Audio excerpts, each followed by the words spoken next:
Hello everyone.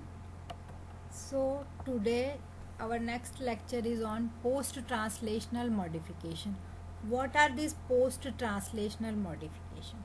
We all know that translation is the process of synthesizing protein.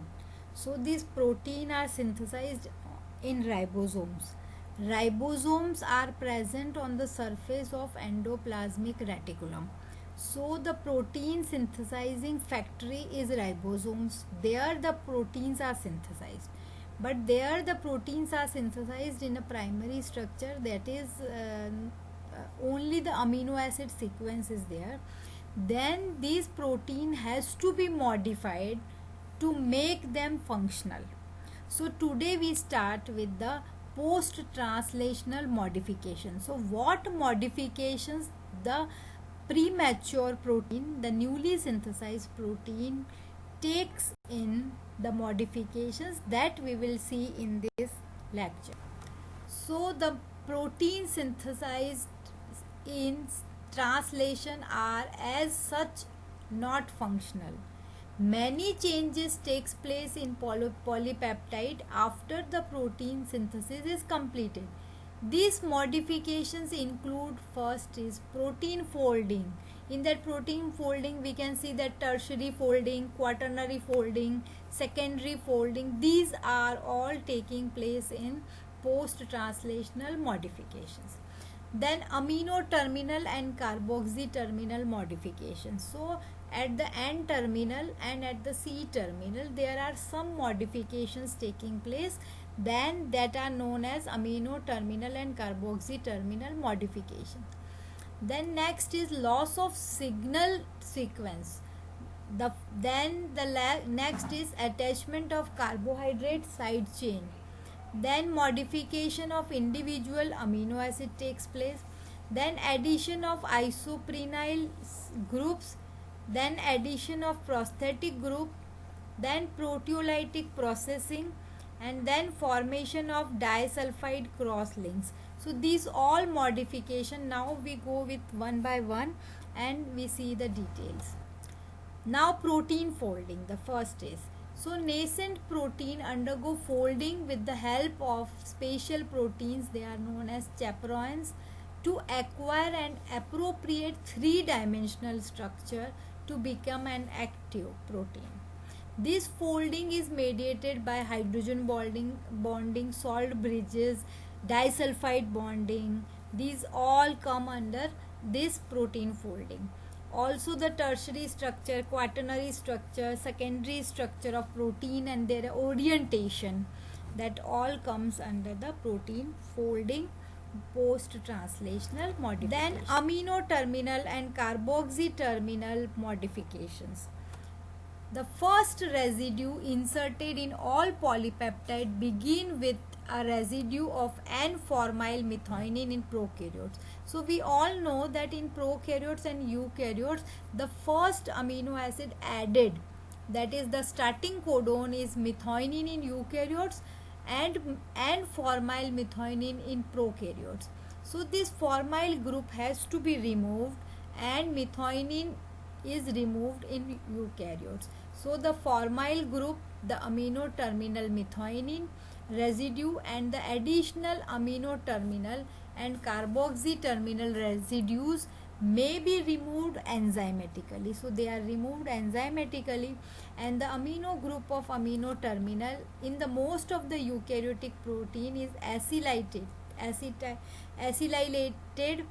after translation. So they are acetyl coenzyme A is added on it. Then the next is loss of signal sequence. So 15 to 13 residues at the amino terminal and of some proteins required for directing the proteins to be its ultimate destination in the cell. Such signal sequences are ultimately removed by specific peptidases. Then attachment of carbohydrate side chain.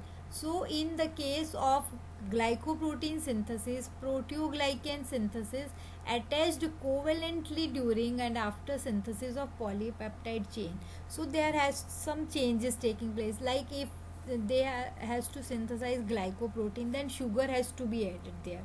If there is synthesis of lipoprotein, then lipid has to be added. These are all added in endoplasmic reticulum and Golgi apparatus, and these are all post translation modification.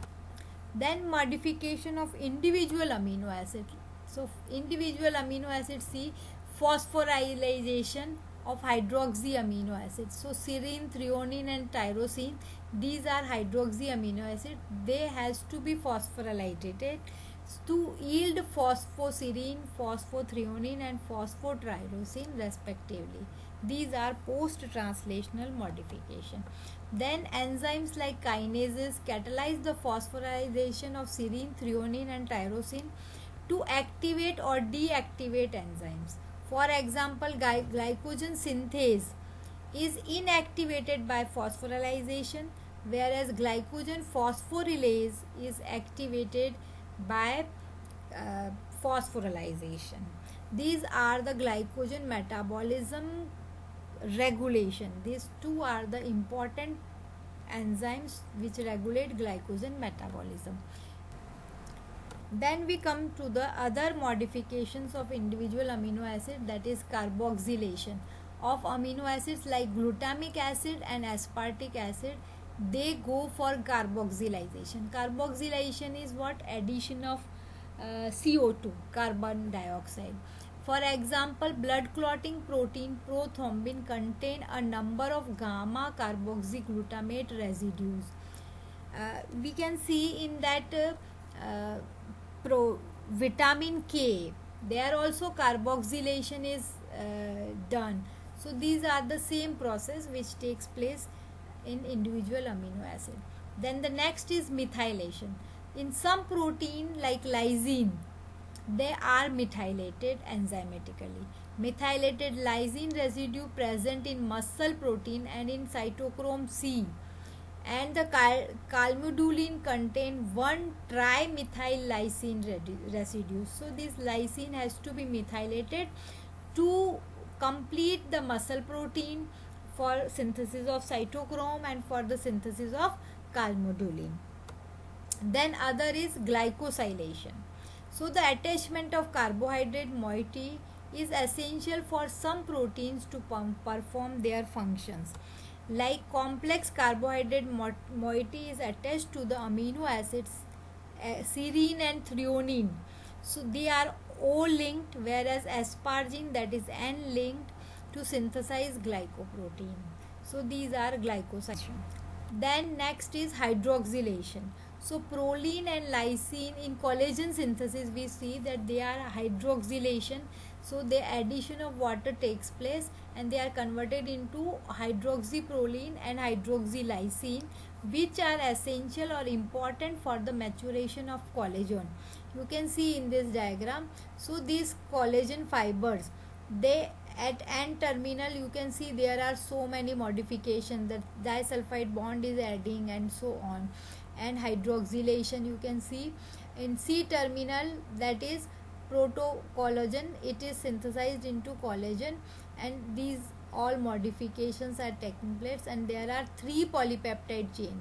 This bonding is also taking place, that is also post translational modification. Now addition of isoprenyl groups.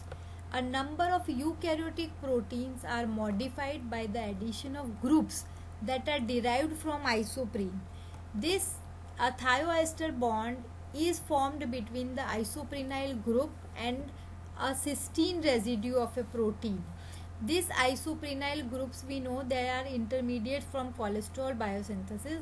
So in the synthesis of cholesterol from HMG coenzyme A, mevalonate is synthesized, and from mevalonate isoprenoid units are synthesized.